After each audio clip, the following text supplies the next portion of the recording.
Good morning and a very warm welcome. You are watching Janata Television and this is English Bulletin with me, Utsa Bhattrai. The top stories first. South Asian Games kicks off amid special ceremony. Athletes from 7 South countries vying for 317 golds in the 10-day event. NCP candidate Vidya Bhattrai wins by-election from Kaski 2, secures the only seat of federal parliament up for grabs.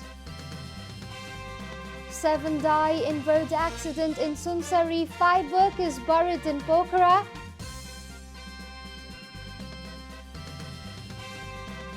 Iraq's biggest protest topples government, parliament approves Prime Minister's resignation. And magical Messi sinks Atletico, Barca returns to the top of La Liga.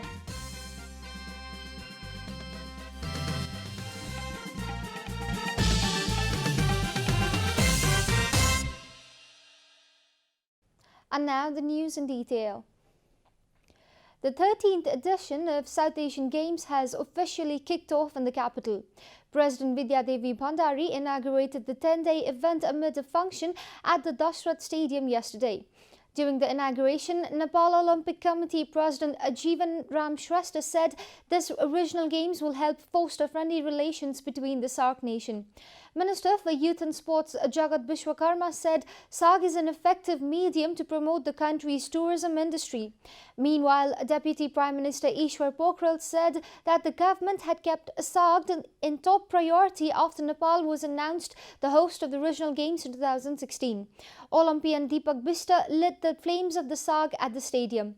Participants from 7 SAARC nations will be competing in 29 events during the SAARC from December 1 to December 10. The competitions will be held in Kathmandu, Pokhara and Janakpur. The players will be competing for 317 gold, 317 silver and 481 bronze medals. Nepal had earlier hosted the regional sporting event in 1984 and 1999. Late King Birendra Bir Bikram Shahadev had inaugurated both the events. Nepal Communist Party is leading the by-elections held on Saturday. Out of winners of 41 seats declared so far, the ruling Nepal Communist Party has won 24 seats while the main opposition Nepali Congress has won 11 seats. Likewise, Rashtriya Janata Party Nepal and Samajwadi Party have won 3 seats each. Nepali Congress candidate Krishna Lal Bhadel has won a seat in the Provincial Assembly from Bhaktapur 1A. A total of 52 seats in all 3 tiers of the federal structure were lying vacant after the deaths or resignation of elected representatives. The candidates were vying for 1 seat of a federal parliament, 3 of provincial assemblies and 48 for the local units. Nepal Communist Party candidate Vidya Bhattrai has emerged victorious in the by-elections from Kaski 2. With the victory, she has secured the only seat which was lying vacant in the House of Representatives after the death of her husband and former Minister Rabindra Adhikari in a helicopter crash in February. Bhattrai secured a landslide victory by defeating her nearest rival Khemraj Paudel of Nepali Congress by a margin of nearly 8,000 votes. She garnered 24,392 votes, while Paudel managed to secure 15,986 votes. The vote counting, which had started at 10 p.m. on Saturday, was halted for some time after a dispute between the political parties surfaced. Vote counting resumed later at 1 a.m. the same night. Earlier, late Rabindra Adhikari had secured a victory by defeating Nepali Congress candidate Devraj Chalise by a margin of 8,546 votes. This is Janata Bulletin. We'll be right back after a short break.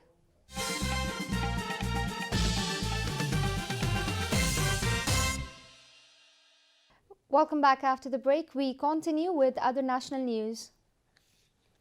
7 people were killed after a truck and an ambulance collided head-on at Haripur of Koshi Rural Municipality in Sunasari district yesterday. The accident occurred when the truck with registration number Nadui Kha 9082 collided with the ambulance with registration number Ko Ekcha 9364. All 7 passengers, including a patient in the ambulance, died on spot.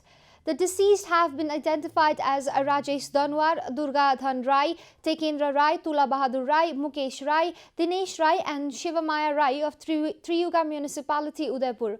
According to the police, Danwar was the driver of the ambulance and all other passengers belonged to the same family. Meanwhile, 5 labourers also lost their lives at Pokhara Metropolis Ward number 20 after a mound of earth caved in while they were digging road.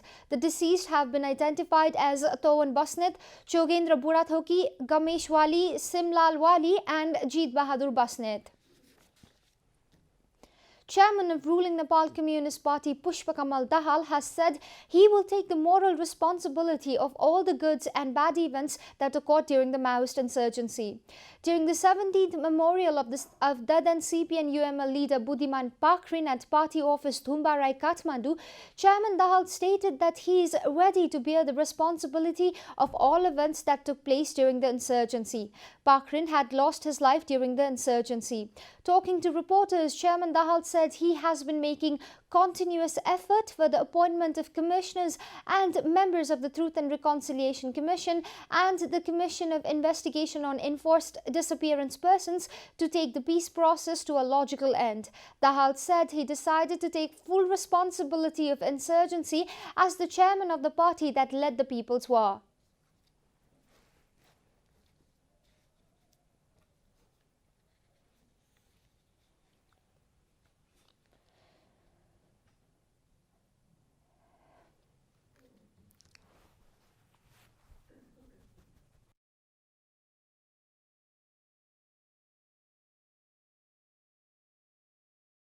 जनयुद्ध भरि र त्यो सशस्त्र विद्रोह भरि भएका सबै राम्रा र नराम्रा घटनाको म जिम्मेवार छु, जसले नेपालमा संघीय लोकतान्त्रिक गणतन्त्र स्थापनाको आधार तयार पार्यो। त्यहाँ भएका त्याग, तपस्या, वीरता र बलिदानका हजारौं कीर्तिमानहरू जो कायम भए त्यसको पनि र त्यस क्रममा भएका कई ज्यादतीपूर्ण घटनाहरू, गलत ढंगले मानिसहरूको हत्या भएको छ भने त्यसको पनि म जिम्मेवारी लिन्छु। That he does not support blanket amnesty in any way. He also expressed his sympathies to the family members of all those who lost their lives during the insurgency and said he hopes the truth and reconciliation process begins soon. युद्धमा मारिएका सबै परिवारहरू जताबाट मारिएका भए पनि उनीहरू सबैलाई पनि सम्बोधन गर्न चाहन्छु कि हामी ब्ल्याङ्केट एमनेस्टीको पक्षमा रहेनौं। हामीले जेसुकै होस् अब बिर्सौं भनेर एमनेस्टीको पक्षमा हामी रहेनौं। त्यसकारण सत्य निरूपण र मेलमिलाप आयो, बेपत्ता छानबिन आयो, त्यसैकारण बनेका हुन्। Chairman Dahal stated that he strongly believes the culprits found guilty of grave crimes and human rights violation during the insurgency period, either from the rebel side or the state, should be severely penalized to stop these kinds of atrocities from taking place in the future. And now the news from economic front.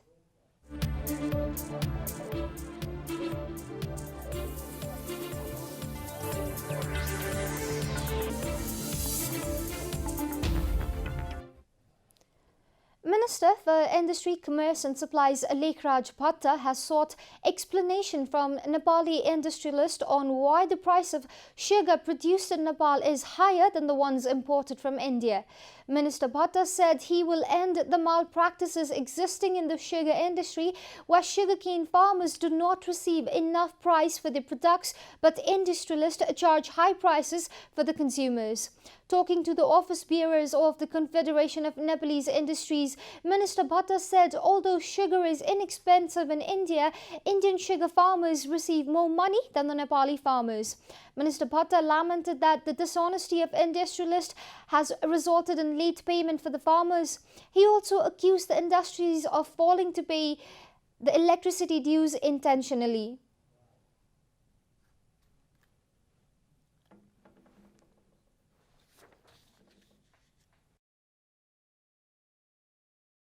चिनी उद्योग दुईवटा बन्द हुँदैछ, एउटाले त सूचना गरिसक्यो, तर उले किसानको 40 करोड रुपैयाँ अहिले पनि दिएको छैन, बकाया छ है।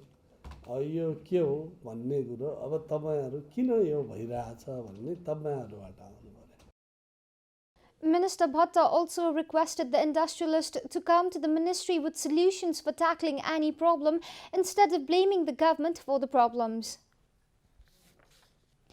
Time for a short break here at Janata Bulletin. Stay tuned for international news.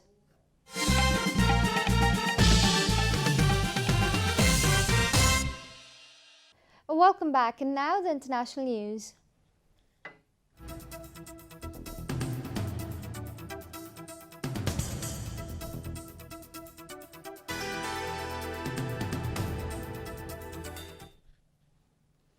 Iraq's parliament approved the resignation of the embattled cabinet yesterday after 2 months of the violent unrest that has left more than 420 people dead, AFP reported. Prime Minister Adel Abdel Mahdi said Friday he would submit his resignation to Parliament following a spike in the death toll among protesters who accuses the entire ruling elite of being inept, corrupt and beholden to foreign powers. Parliament opened its session on Sunday afternoon and within minutes had approved Abdel Mahdi's resignation, which according to the constitution renders him and the entire cabinet a caretaker government. The protest movement is Iraq's biggest since the US-led invasion of 2003 toppled Saddam Hussein and installed a democratic system in the oil-rich but poverty-plagued nation. The demonstrators have vented their anger at neighboring Iran, which is seen to wield huge influence in Iraq, with protesters last week burning down an Iranian consulate. Sri Lanka's new president Gotabaya Rajapaksa has warned India and Western nations that his country will be forced to seek finance from China again if they do not invest in the island, AFP reported. Rajapaksa told the Hindu newspaper in an interview published Sunday that other Asian nations would also turn to China's giant Belt and Road infrastructure project without alternative help. Sri Lanka has traditionally been allied to India but became close to China, securing about 7 billion in loans and investment when Rajapaksa's brother Mahinda was president from 2005 to 2015. India has been at the forefront to nations wary of Belt and Road, fearing it will reinforce China's military and strategic clout in the Indian Ocean region that New Delhi considers its backyard. China has allotted hundreds of billions of dollars on a network of ports, railways, roads and industrial parks spanning Asia, Africa and the Middle East and Europe. Sri Lanka was forced to hand the strategic Hambantota port over to China in 2017 on a 99-year lease after the Sri Lankan government was unable to repay loans taken to build it. India and some Western countries have raised concerns that nations who have taken Chinese loans under the Belt and Road Initiative risk falling into a debt trap. Migrant workers in Qatar are facing discrimination because of their nationality, racial identity, stereotyping and the prevalence of profiling, an independent UN expert warned yesterday. According to AFP, the Gulf monarchy has seen an influx of migrant workers, mainly from poor developing countries, in advance of the 2022 World Cup, meaning that the population is 90% non-Qatari. For many people living in Qatar, their capacity to enjoy human rights fully is mediated by their nationality or national origin, the UN Special Reporter on Racism and Discrimination Tendai Achima told AFP. Migrants from specific countries are often recruited for certain roles such as women from Southeast Asia for domestic work and men from South Asia for unskilled construction jobs, as she said.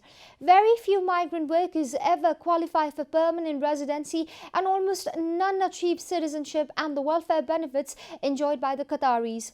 UN experts are independent and do not speak for the world body, but their findings can be used to inform the works of United Nations organization, including the Human Rights Council.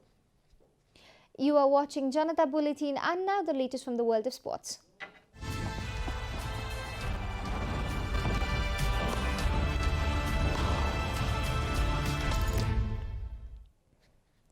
Lionel Lionel Messi underlined his ability to make the difference on big occasions by hitting a sensational late goal to give Barcelona a 1-0 win at title rivals Atletico Madrid yesterday, Reuters reported.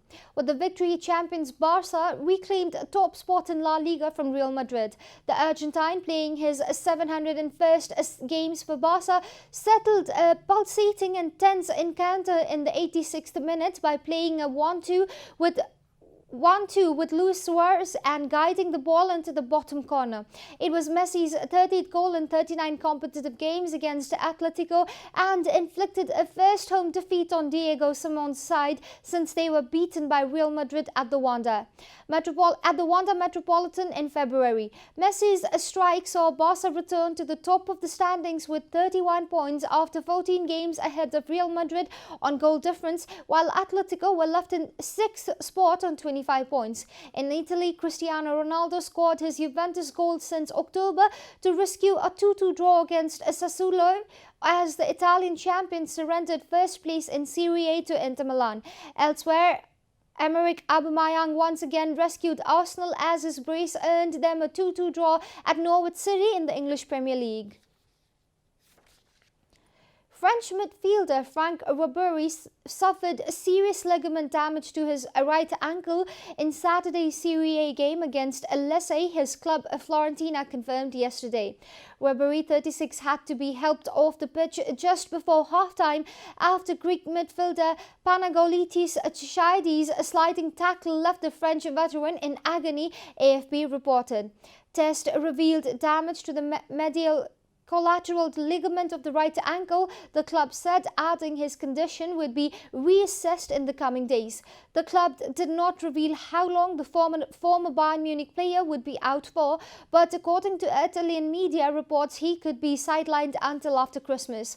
Ribéry has scored 2 goals for Fiorentina, who are 11th in the Serie A table after Saturday's 1-0 defeat, and next play Torino, Inter Milan and Roma before the end of the year. We are at the end of Janata Bulletin and the headlines once again. South Asian Games kicks off amid special ceremony. Athletes from 7 SAARC countries vying for 317 golds in the 10-day event.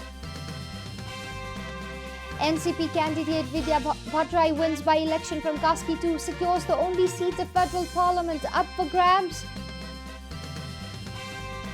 7 die in road accident in Sunisari, 5 workers buried in Pokhara.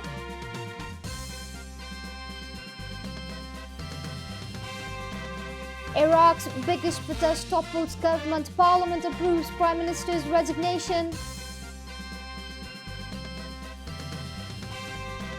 And magical Messi sings Atletico Barca return to the top of La Liga.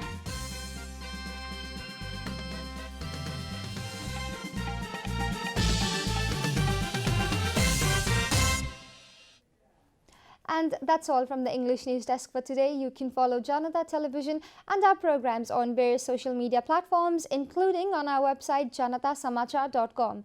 Keep watching Janata Television. Namaste.